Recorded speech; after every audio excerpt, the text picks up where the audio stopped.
Dominus vobiscum.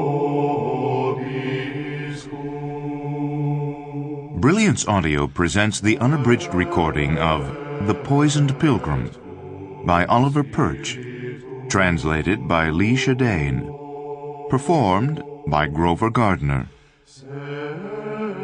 Dedication for Marian, Wolfgang, Martin, Vitus, Michi, and all the rest, with hoods pulled far down over their faces and swords swinging in an almost perfect circle.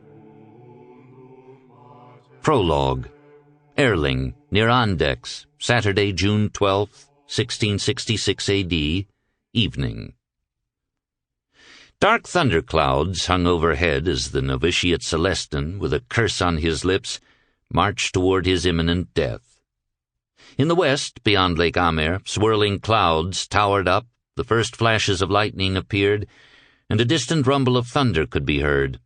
When Celestin squinted, he could make out gray rain clouds over the monastery in Denizens, 5 miles away. In only a matter of minutes, the storm would be raging over the holy mountain. And now, of all times, the fat monk of an apothecary had sent him to fetch a carp from the monastery pond for supper.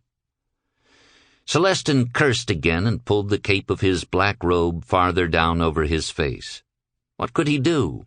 Obedience was one of the 3 vows of the Benedictine order, and Brother Johannes was his superior. It was that simple.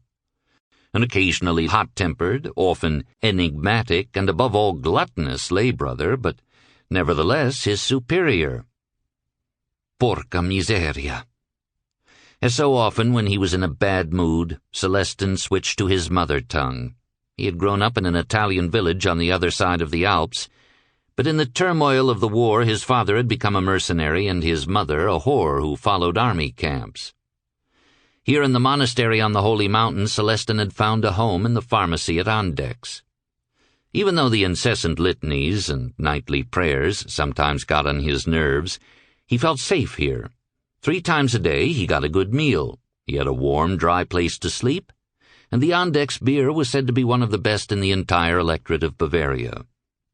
In these hard times one could have it much worse. Nevertheless, the spindly little novitiate cursed under his breath, and not just because he would soon be as wet as the carp in the pond of the Erling monastery. Celestin was afraid. Ever since the discovery he had made 3 days ago, fear had been eating at him like a rabid beast. What he saw was so horrible that his blood almost froze in his veins. Sample complete. Ready to continue?